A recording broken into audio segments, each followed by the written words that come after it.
আসসালামু আলাইকুম viewers, welcome to moms kitchen. আমার আজকের রেসিপিতে থাকছে নতুন আলু দিয়ে মুরগির মাংস রান্না। নতুন আলু দিয়ে যাই রান্না করা হয় না কেন সেই খাবারটা খেতেই কিন্তু দুর্দান্ত লাগে, আর তা যদি হয় মুরগির মাংস দিয়ে তাহলে তো কোনো কথাই নেই। আজকের রেসিপির জন্য এখানে আমি 200 গ্রাম আলুকে কেটে ধুয়ে পরিষ্কার করে নিলাম। আজকের রেসিপির জন্য এখানে আমি 1.5 কেজি পরিমাণ মুরগির মাংস নিয়েছি। এর মধ্যে দিয়ে দিলাম স্বাদ মতো লবণ আর সামান্য পরিমাণ হলুদের গুঁড়া। মশলার সাথে মুরগির মাংসটাকে মেখে নিলাম। এ পর্যায়ে চুলায় একটি প্যান বসিয়ে এর মধ্যে দিয়ে দিলাম কিছুটা তেল, আর প্রথমে আমি আলুগুলোকে দিয়ে দিলাম। সামান্য একটু লবণ আর হলুদের গুঁড়ো দিয়ে আলুগুলোকে ভেজে নিচ্ছি। আলুগুলো ভাজা হয়ে গেছে, এখন আমি তুলে নিচ্ছি। একই প্যানের মধ্যে এখন আমি মুরগির মাংসগুলোকেও ভেজে নিচ্ছি। আর এই মুরগির মাংসটা ভেজে রান্না করলে এটা খেতে কিন্তু দুর্দান্ত হয়। মাংসের এক পাশটা ভাজা হয়ে গেছে, এখন আমি উল্টিয়ে দিচ্ছি আর অপর পাশটাকেও ভেজে নিয়েছি। এখন আমি মাংসগুলোকে তুলে নিচ্ছি। একই প্যানের মধ্যে আরও কিছুটা তেল দিয়ে দিলাম এলাচ, দারুচিনি আর দিয়ে দিলাম তেজপাতা, কয়েকটা দিয়ে দিলাম লবঙ্গ।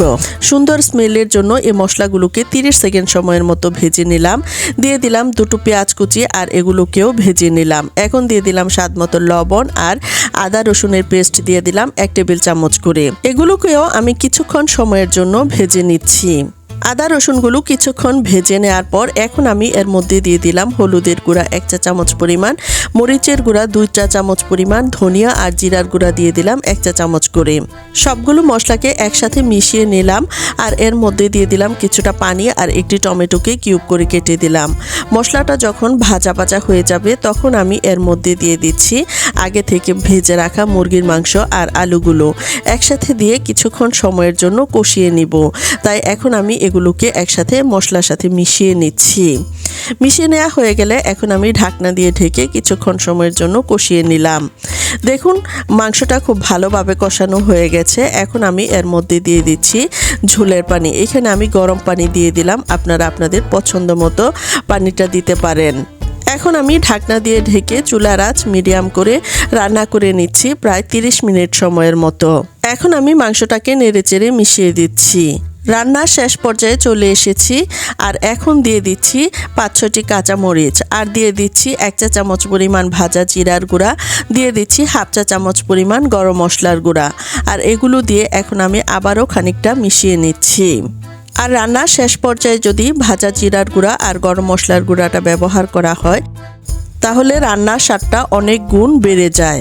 এখন দিয়ে দিলাম কিছুটা পেঁয়াজ বেরেস্তা। আলু এবং মাংস খুব ভালোভাবে সিদ্ধ হয়ে গেছে।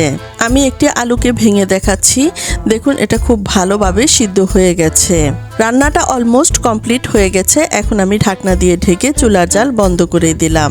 সত্যি রান্নাটা কিন্তু অত্যন্ত সুস্বাদু হয়েছে, আর আপনারা দেখে নিশ্চয়ই বুঝে নিতে পারছেন এটা কতটা লোভনীয় দেখাচ্ছে। এখন চলে যাচ্ছি পরিবেশনে। এই মুরগির মাংসটা আপনারা সাদা ভাত, পোলাও, খিচুড়ি, রুটি, পরোটা সব কিছুর সাথেই সার্ভ করতে পারেন।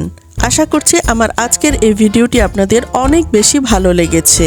আবারও দেখা হবে নতুন কোনো ভিডিওতে। আজ এ পর্যন্তই। আল্লাহ হাফেজ।